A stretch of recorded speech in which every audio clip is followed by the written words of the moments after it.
Today on the Moving Forward Leadership Podcast, we got a returning guest with Tom Henschel. We're discussing all kinds of different topics revolving around why coaching matters. And most importantly, Tom's going to let us know the secret sauce to exploding your leadership potential and unlocking it from you. So let's dive in, shall we? Welcome to this episode of Moving Forward Leadership.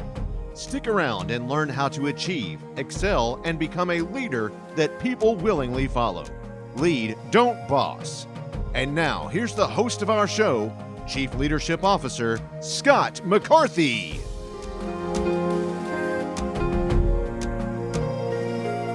Welcome all to the Moving Forward Leadership Podcast. It is your Chief Leadership Officer, Scott McCarthy. It's so great to have you here at the Moving Forward Leadership Podcast, where we discuss the three domains of leadership, and that is leading yourself so that you can become the best leader that you can be, so that you can lead your team and achieve peak performance, and so that you can lead your organization to optimal output, whatever that output is. And we couple guests like Tom today with my 20 years of military experience to bring you the best podcast in leadership going today. So it's so great to have you here. And as I said at the beginning of the intro, return guest of Tom Henschel. And if you haven't listened to episode 111, then you probably should hit pause, go back and listen to that one first, because that is Tom's original appearance here at Moving Forward Leadership. Tom is an executive coach. He is a former actor. He talks about why storytelling is so important amongst so much more things. He's just an outstanding guest. He has his own leadership podcast as well. Second best, of course, to this one. Joking, Tom. Love you as always. But you get the picture, right? This guy works with Fortune 500 companies in coaching. And I wanted Tom to come on to discuss that topic, coaching, and why coaching matters and why leaders should seek coaching. Okay? And I'm not going to dive into the secret sauces that he brings out, but I'm telling you, there's so many good nuggets in here. So if you're looking to up your game and not wait for years of experience to unlock all these different ideas and understanding of the best ways to do things, if you're looking to get ahead of the crowd, get ahead of the curve, then you need to look at coaching. And that's why I wanted Tom to come on and discuss that with me for you. Because I'll tell you that knowing what I know now, I wish I had someone that I could go to and say, this is what's going on. What are your thoughts? This is what I'm thinking. What am I not seeing? I am stuck. I don't know where to go. And get suggestions, not answers. You're the one that's going to come with the answers, but suggestions on leading you to the right path. So today, folks, that's what we're talking about. So why don't you sit back, relax, and enjoy my conversation with Tom Henschel about why coaching matters.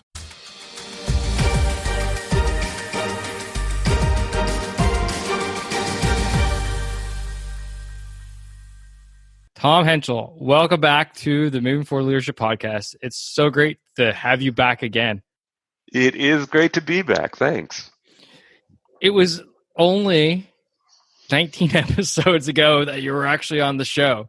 That's wow. Pretty. Yeah. You have to be probably the quickest returning guest. Well, I'm delighted, and you have been busy. That I have. Yeah. But so this is your second time on the show. What I always like doing is getting the guests to give a quick background about themselves. Now, understanding that you're on 111. So for the listener out there, if you haven't listened to episode 111, feel free to do that. Go to movingforwardleadership.com/111, and you'll listen to Tom talk about why storytelling matters and the importance of storytelling, the power of storytelling, how he became such a great storyteller. It's a powerful episode, and it's actually quick, to the point, but a lot of great content in there.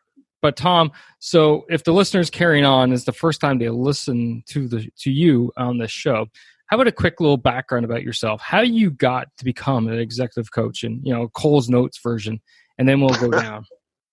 So let me start with, I am an executive coach. That's how I make my living. I work in Fortune 500 companies, mostly at the vice president level and above. So I'm working with pretty senior people, but I don't do strategy and I don't do organizational development. I do executive development. I work on the person. And we do professional development together. And usually the goals are pretty specific on what we're trying to accomplish. So that's what I do. I'm an executive coach. Awesome. And today we're talking about coaching and why coaching matters. So I'm going to frame it out in that I find as a coach, when people come to me, they've come to me when they've hit the wall. They come to me when they realize they got big problems and they can't get past them, or something's upcoming that they see it, but they realize that their skill sets are not up to snuff for it. And it's basically time past point. They're being now reactive to the situation. If anyone's listened to the Moving Forward Leadership podcast any length of time, they'll know that I'm all about being proactive. I want leaders to be ahead of the curve, to think down the line, down the future, see things before it gets too late and you have to react. So for the leader out there, what I love for them to get out of this episode today is for them to go, okay, I now know how to identify when I need to be coached through something or in general. So how would we start with that type of framework? First off, why is being coached in the first thing so important to a leader? I think we all want to do better next time, whatever that means, right? I want to lead a better meeting next time, or I want to lead a better project next time, or I want a better outcome, whatever that means. Or, by the way, hey, I've gotten a performance review from my leader, and I want to do better at this time next year. It doesn't matter what you're doing. We all want to get better. When it comes to things like sports, there's no question about coaches. Everybody understands, like, there are coaches on the sidelines in sports. Of course there are. And more people are doing it, for example, with surgery, where they have a coach with them. Even though they've done hundreds of these surgeries, it's also complicated now. Having a coach can help you because you can always do better. So I think, Scott, what you talked about is this idea of people coming for coaching when it's a crisis. Well, of course, if you're in crisis, then I hope you get coaching. But I think of coaching as actually giving development opportunities to your best performers so they will perform even better. So kind of like an investment, right? You don't go and dump all kinds of money into a stock or bond that's consistently underperforming. You take your money that you're investing, you put it into the ones that are overperforming. So you get those better returns, right? Yeah, and when it comes to coaching, Scott, just to kind of tell your listeners, the history of coaching is not very long. Coaching as a profession is maybe 40 years old in the corporate world, and I've been doing it for 30. So I've watched it change. And what it was in the beginning was exactly what you and I are talking about, kind of throwing your money after problems, where a company would call and say, look, we've got this brilliant jerk, but nobody's smarter than this guy, but everybody hates him. Can you fix him? Because otherwise we're going to have to let him go. And it's like, boy, that's, like, how often does that work? Not very often. But that's what people thought coaching was fixing the people who already had one foot over the cliff. As you say, it's pouring your money after a loser. Like, why would you do that? Now, because coaching has been going so long and we're starting to see statistics and trends and we're seeing kind of the results long term about coaching, now companies are investing in their high performers. So almost always now when I get called to coach a leader, it's because that leader's doing well. And they want the company wants to exactly what you said, invest in that person so she does even better next year. It's very similar to my life, right, in the Canadian Army, because the forces obviously invest a lot of time and money and resources into our training. Any military, as you know, has probably the most in-depth training program going, especially up here in Canada. And I recently completed a master's program. But the reason why I got that isn't because I'm scraping the bottom of the barrel on my potential. It's actually because the inverse, right? I have to screen through. I have to be selected via a board. I have to prove my worth and my ability, and most importantly, my potential to take all this new knowledge and apply it moving forward in my career. And it's just the same thing in coaching and identifying all these key performers. So as a leader, if you are in that, then should they not be going if they're not getting the coaching and they've been identified as one of the top performers or within the organization, saying, "Hey, let's invest and let's give me even more to do and see more of an outcome." It raises a question for me. The fact that that investment was made in you to put you in this program. While you were in the program, am I right that it lasted over a couple of years? It was 10 months total. 10 months total. Over those 10 months of this intense program, did you get coaching personally? Did an individual come to you and say, "How can I help you and how can I make this better for you?" Actually, there was a part of the program where we ended up having to go through a full 360, and we sat down one-on-one with the person from a team that does that, and that was fantastic. So that was part of the program. And was there coaching as you identified? No, but there was other types of coaching through the program for sure. But you got some feedback from trained professionals. Yep. 100%. Well, that's one part of coaching, right? I mean, if I don't know what your listeners really know about coaching. So can I take a second and just kind of describe a typical corporate coaching engagement? Absolutely. So when I get hired, and again, I am one of a cadre of a lot of coaches globally that are now doing executive coaching. Generally, what happens is this. We get hired to work with an individual with specific goals for usually about 6 months.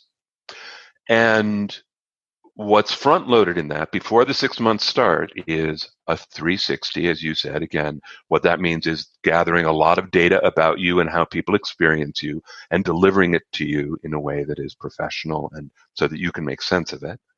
Also, often an assessment of some sort, a DISC, behavioral self-assessment, a Myers-Briggs type personality assessment. Any number of assessments might get used. And then the coaching begins.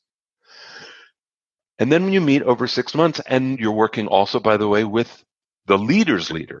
So like if I were coaching you, Scott, I would be working with your boss, whoever that is, to make sure that we're on target and that we're getting better and things are working right.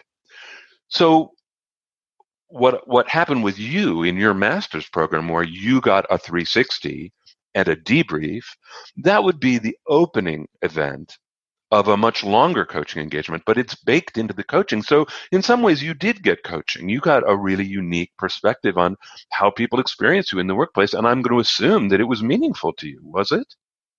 Absolutely. Some of the things in there were surprising in a good way, that what was written. Great. And helpful? Was it helpful? Sure. Absolutely. So think about this. As you and I are talking about coaching today, if that's just the first drop, and that was, as you say, just one piece, a 360, imagine what working with a coach would be like, having conversations all the time about whatever it is you're working on. I have a client currently where she's a very young CEO, and she is doing great in some ways, and in other ways, she just isn't a terribly experienced manager of people. So we're talking about some real basic management stuff with her. It's just making her better at stuff she's she has to do. It's part of her job, and she's already successful. So adding a 360 into something like that, that's like a booster shot. It's great. Awesome. Now, for the listener out there, what are some aspects of a good coach that they should be looking out for? Obviously, there has to be some kind of chemistry between the mentee and the coach, right? But what are some other things that they should be looking for if they're working with somebody and like, I don't know if I'm getting anything out of this now? What are some of the things that you think they should be looking for when they're analyzing how well their coach is doing, or if they're at the beginning and looking for someone to hire in the first place? Yeah, let's start with that to begin with. Like, how would you pick a coach? So ultimately, I think you need to feel connected to that person in some way. So let's imagine that you're going to talk to this person for 45 minutes as a kind of interview, a kind of audition. They are auditioning to work with you, by the way, because you can pick any number of coaches. It's not that you are on the audition. It's you who are looking for a coach. You're shopping. And so one of the things you want to be able to experience is whether this person's easy to talk to. Does this person ask you interesting questions? Does this person get you engaged? Because that's most of what your time's going to be with this person, is thinking out loud with them. So I think that's number one. Is it comfortable talk? Is it an interesting talk? Do you like the person? Would you want to talk to them a second time? If you don't work with that person. The other thing that I would encourage you to ask is what their process is, what their method is. And they could answer any number of ways. There's no right thing. I think you just want to hear them talk about their work and see if that's something you want to do. Because everybody structures their work a little differently. Everybody emphasizes something a little differently. And it's like going into a restaurant. We could go into a lot of different, pick it, Italian restaurants, and they would all have certain things on the menu, but they're all going to be a little different. And you should just pick the one that feels like it's tasty to you. Makes sense. So, we've gone through that process. We've picked one. We're working with them. We've gone through a few sessions. What should we expect? Should we expect results right away? Should this be more of a slow walk? Would we expect the coach to show up and just provide us answers all day long, or how is that, right? How is this going to flow? Okay, so corporate coaching is based, I think, on goals, clearly articulated, measurable goals. So if I were being asked to coach someone and what the company said to me was, we need her to be more likable, I think first, that is a coachable thing. We could do that. But the question I want to ask back to the company is, how will we measure that? What is that going to look like? Does that mean, I don't know, what? People start answering her emails more or whatever it might be. But I want to be clear. The first thing that I think you want to do with your coach is establish clear goals. And how are we going to measure them? That conversation by itself can take a while. Because look, the coach is going to ask you a lot of questions about, well, they're your goals. What do you want to do? What are you working on? And often it takes time just to think that through, to get down to what are we really working on? That's number one. Then do we expect fast results? Well, don't know how you learn. Don't know what the issue is. I think 2% progress is huge, So again, it depends on what we're measuring. And then you ask a really interesting question, which is about consulting. Should your coach be answering every question? Should your coach be teaching you things? Should your coach be a consultant? Or more like what people imagine therapy is like, which is, the coach asks one question and you talk for 35 minutes. It's like, what are we really doing here? Well, the answer is, in executive coaching, when goals are trying to be achieved, it is a combination. The CEO that I referenced earlier, needs some management tools. She just doesn't know. I could ask her questions about management for the next 10 years, and she still would not know what she needs to know. She needs some teaching. She needs some instruments. She needs some tools. Fine. And I'm pretty clear that I put on my consultant hat then, I put on my trainer hat then, and we go to work. That's fine. That's one thing your coach might do with you. But I also think your coach is trying to help you reflect. That's the muscle that is really being taught in coaching, is for you to be able to be in a situation and ask a certain set of questions that are going to move you forward, whatever that means. And hopefully the coach is going to help you do that. The coach is going to ask you the questions first and then teach you what the takeaways were, or help you understand what the takeaways were for yourself. So I think that's what you can kind of expect in a coaching process. And Scott, I have no idea what that sounds like to you. The top is the loneliest place. Colin Powell said that once. But it doesn't have to be. Instead, you can find people to talk to, people to run ideas by, people to help you figure out solutions to the problems that you're facing right now as a leader. And see, I felt alone once, and I decided to start the podcast. And with the podcast, I decided that I needed to help people like you more. So that's why I started the Moving Forward Leadership Facebook group. Leadership skills for managers to be leaders, not bosses. You can find it at movingforwardleadership.com/group. And come join us. It's completely free for you to join us and talk leadership with us day in, day out.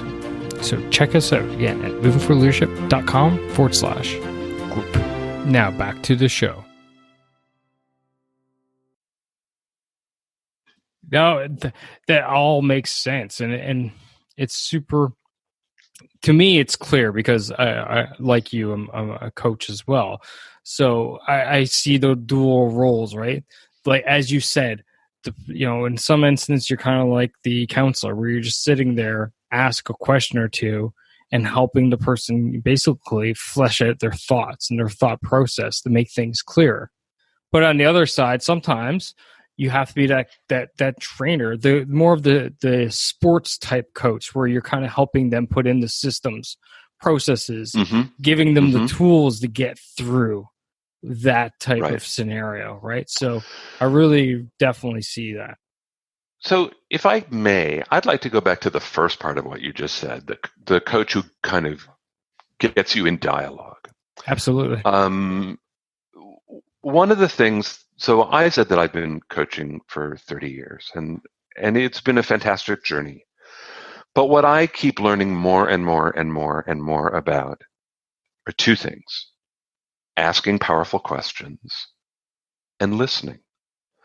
And those are two journeys that just have no end point. I used to think I was a really good listener. I don't think I'm as good as I used to be. I'm not even sure why, but I'm like watching my listening kind of change over time. It's fascinating. It's a whole thing. And the reason I'm mentioning this is because coaches, professional coaches who are trained, professional coaches do this. They recognize these two skills as disciplines, asking powerful questions and listening. And most of us in our lives do not get to talk to people like that. And so to suddenly talk to someone who's trained in listening and someone who's trained in powerful questions is a very different experience for most people. And so it's usually quite welcomed because it's exciting. It's fun. You're engaging with your own thoughts. It's really interesting. So what do those powerful questions, what do they look like? If the leader's there and they're sitting with their coach, when would they realize that the coach is actually asking those powerful questions? Now, it may seem simple. Maybe never. I mean, I don't know that. I mean, that's a little bit like me saying when I go to the circus, do I know how they do the trick? I don't have to know how they do the trick to enjoy the trick. Right. And the same thing for many of my clients. Listen, many of my clients know nothing about me. Nothing. They don't know if I have children. They don't know how old I am if we're not on video. They don't know whether I'm married. They don't know anything about me. And they are having these incredibly intimate conversations with me because it doesn't really matter what I do. I'm not what's important in the coaching. So some people I don't think ever kind of understand how I got them to say what they said. And that, like, I want to be clear, I didn't get them to say anything, but I led them to something, and that was a trained skill on my part and partly intuitive. It's partly an art and partly a science, and it's something that I've worked on a long time. So it's like, but that doesn't mean that they know it or could do it if they went home that night. Right. You just said something that I want to dig into, and so coaching. Obviously, we're discussing the power of coaching from a perspective of a leader getting coached, but as well, the responsibility of a leader is to coach. And what you just said was that some of your clients, they have very intimate conversations with you, going deep into whatever's going on within their work life, and who knows, maybe personal lives as well. Mm-hmm. So for that, there has to be that level of trust, right? So on both sides of the coaching coin, i.e. being coached and coaching, how do leaders go about establishing that trust when we're need to go into those such deep level of conversation? Wow, what an interesting question. I want to just tell you how I hear it so that I answer it appropriately. I hear that you're asking about a leader as coach. Now, not as a professional coach. Well, it's kind of both sides, right? Because if I'm being coached, if I'm a leader and I'm being coached by, say, you, I have to have some kind of trust with you of the things I'm going to talk about. Right? Yes, but I want to suggest that these are really, really different relationships. So it is really like trying to compare, a dentist and an auto mechanic. I mean, I need them both, but sure. they, you know what I mean? They are really different experiences, and I want different things from them. So if I'm a leader and my boss is coaching me, well, that's one relationship. But my coach is kind of outside my life. Nobody knows my coach. My coach and I are in a bubble that nobody can touch. And it's prescribed. It's going to be 6 months, maybe a year. I mean, look, there's some people I've talked to over the course of 5 or 6 years, but even so, I'm not in their work. My boss is in my work, and I'm in my boss's work. So it's a very different, quote unquote, coaching relationship. Usually my boss wants something very different from me than my coach wants from me. And let me just describe what I think that is. I think the boss wants performance and accountability from me. And our relationship, and a trusting relationship, will allow us to get there faster. But basically, I'm there to, in some ways, make the boss look good. That's my job, right? It's like I'm there to serve the boss. And if she says, this is my job, then that's my job. If she says, that's my job, then that's my job. Whatever. It's hers to call. I'm in service. When I'm with my coach is serving me. I am now the customer. I am the development organ myself. And so it's a completely different relationship. Completely different. And I have no accountability to the coach, particularly. I do have accountability to my boss. And my coach doesn't own any of my performance. My boss does own my performance. It's really different. Right. So what I'm hearing from you then is, due to the fact that the coach is, in your case, the coach comes in from outside, that distance that is automatic because you're an outside entity enables that trust, right? Because I no longer necessarily fear that if I'm talking to you and I'm talking about potentially my fears of my limitations and stuff like this, that may not come back to my supervisor to be used against me. That's really interesting. I don't think the fact that a coach is an external person automatically gives them trust. Everybody, for example, not everybody, but most of my clients at some point want to know about confidentiality, right? Because they know I'm going to be talking to their boss or their HR department or whatever. Look, they don't know whether I'm actually trustworthy or not. They don't know if I'm going to say if I will do what I say I will do. They don't know that yet. So that's slightly earned, but it's also highly transactional. Mm-hmm. It's pretty clear. I think when we talk about leadership and like me being a leader and my boss coaching me or whatever, and that kind of trust, that's a kind of psychological safety. Right. because it's a very different kind of ongoing daily relationship, which my coach is not. Now, clearly, look, if I don't have psychological safety with my coach, it's not going to be very good coaching. I understand, but we're hoping that's a given, right? Yeah. So yeah, so I just think this is really fascinating. The idea of leader as coach being different than a professional coach. It's really different. It's interesting. I kind of have my way of looking at things in different angles, so that's how we ended up there. That's helpful. Yeah. So Tom, I guess kind of to slowly wrap this up here. One of the things that, as I said at the beginning, is I want leaders to be able to be proactive in saying, okay, I need to get some coaching or request coaching for themselves. When should they start thinking about coaching before it's too late? Well, I'm going to go back a little bit to what I said in the beginning, which is this idea of, I think we're all ripe for coaching at any time in our careers. Mm-hmm. Certainly at the beginning of our careers, when we're just learning, like, why wouldn't you want coaching then? My goodness, get all the coaching you can, right? Get some help. But even, as senior leaders, look, for me, I mean, I've been doing this a long time.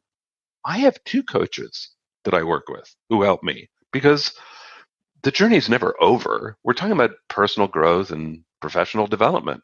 I don't think it's ever over. Let me also say something that I think addresses your question in a different way, Scott. So this is a change.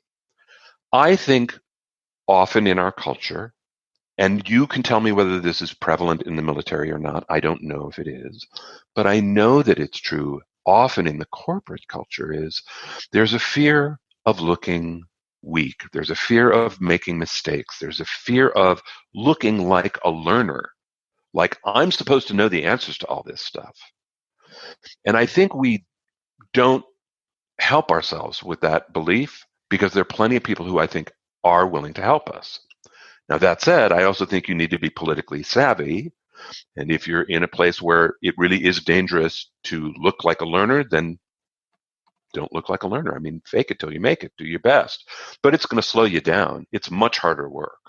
So I do think you need to pay attention to the culture, but I also think you need to pay attention to your own personal kind of setting, your default. Are you someone who likes to ask for help and enjoys learning and enjoys, like, for example, getting feedback and helping people develop you, or not? If or not, this is going to be a bigger stretch for you. And I wonder if you could do it, 1 day sooner, 1 month sooner, 1 year sooner. You'll help yourself. I think you will. One of the things I liked what you just said was this is an ongoing process, right? There's basically no endpoint. We continuously grow. We continually to evolve. We move up. We get different responsibilities, more responsibilities, etc. So I can kind of take that in this context to think that coaching is going to be one of those things that needs to be prevalent throughout a person's career. Now, from you, would you recommend that someone stay with one coach throughout, or should they be, changing from time to time? Changing up, getting someone different, getting someone with a different skill set, to specialize in a different area of coaching, et cetera, as they move along their career. So, can I tell you 2 quick stories? Both of which have different. They both have different answers. So, there is a woman that I have coached off and on for, I want to say, close to 10 years. I knew her when she was a rising star, and she is now a very senior leader in this company. And I hold her history in a very particular way. I know things about her that very few other people know. I know where she's been. I can remind her of lessons learned. I can remind her of things we were working on 4 or 5 years ago, and she'll go, "Oh, right, yeah, that's right, thanks, that's all right, I already learned that lesson." And that's really helpful, because in some ways we can dig really deep really fast. That's one way that you might think about having the same coach over a long period of time. Here's a different story. Worked with this leader. She was one of the 2 top people in a company. The company was in terrible trouble. And she and I talked as her coach. I just kept trying to figure out why she was still there because I couldn't figure it out. I couldn't understand why she was still at this job. And so that's what we talked about. And she was not expecting that from me. And at a certain point, what she realized was she needed to leave the company. At which point she needed to talk to someone other than me. She needed to talk to a career coach and someone who was going to kind of do a brand makeover on her. That's not work that I do. And I handed her off to a colleague. So that's the case for not staying with a coach. When your needs change and the coach doesn't match anymore, I mean, look, I think, I don't want to make it like changing shoes or throwing away an old T-shirt, but I think you have to be aware of kind of what your needs are and what's being served. No, I definitely like that. And I totally agree with you. The good old answer is it depends, right? Depends on exactly. Well, both could be true, right? 100%. I mean, for all I know, this woman that I've been coaching for 10 years, that she's got, 3 other coaches she talks to, and who knows, right? So yeah, it depends. No, it depends. It depends. And ultimately, I think, is it still working? And the answer is yes. Then why necessarily would you swap out for the sake of swapping out for the reasons that you gave in the first story? But like you said in the second one, if that's not your specialty, if that's not your area of expertise, I think a sign of a good coach is identifying that, saying, you know what, your needs are not necessarily what I'm giving. And what's harder, Scott, is if I'm the client being coached, it's harder, I think, sometimes for me to say, I think my needs have changed. I like what I've done with this coach so far, but to go further, I need a different discipline, a different coach. I think it's often hard to ask for that. It's kind of, I think people worry about the coach feeling, quote, rejected or, hurting someone's feelings or saying, no more, thank you very much, I've had enough. But I want to say that you're the consumer. It's your money. It's your investment. It's your time. It's your growth and development. And by the way, it might not be your time, your money, rather. It might be the company's money. But even so, you have the right. You should be a good consumer. So be assertive on your own behalf. Be a good learner. Love it, Tom. As always, it's such a great conversation with you. Great stories, interesting topics. But we're going to slowly wind down here now. And if you remember anything from the last episode, this question I asked all my guests here at Moving Forward Leadership, including the return guests. And I'm going to compare notes, by the way. And that is, the question is, according to you, Tom Henschel, what makes a great leader? Well, I'm going to repeat because I still think it's true. It's a mix of confidence and humility. The confidence to make choices when you don't have enough information, the confidence to really take accountability and responsibility, and the humility to know that you could be wrong, other people think differently, your way isn't everybody's way, and there's lots to learn. I think confidence and humility make a great leader. I think that's just a replay from episode 111. Awesome. And for the listener, how can they find you? How can they follow you? Feel free to give yourself a shameless plug. It's all about you right now. I do a podcast once a month called The Look and Sound of Leadership. It's been going on since 2008, and it's one of the ways that Scott and I got connected is through The Look and Sound of Leadership. So you can find my podcast, or you can come to the Essential Communications website. We are essentialcomm.com, essentialcomm with 2 M's.com, and in there is an archive full of executive coaching tips for you. They're for free. You don't have to sign up. I'll never know you were there. Just go on in, help yourself. You can sort them, you can filter them, you can search, and there's lots of resources there for you. Help yourself. Awesome. And for the listeners, always, it's easy for you. Just go to movingforwardleadership.com/130. And all links are in the show notes. Tom, it's so great to have you back on the show. It's so great to chat with you. It's been a pleasure. It has been a pleasure. Thanks for having me.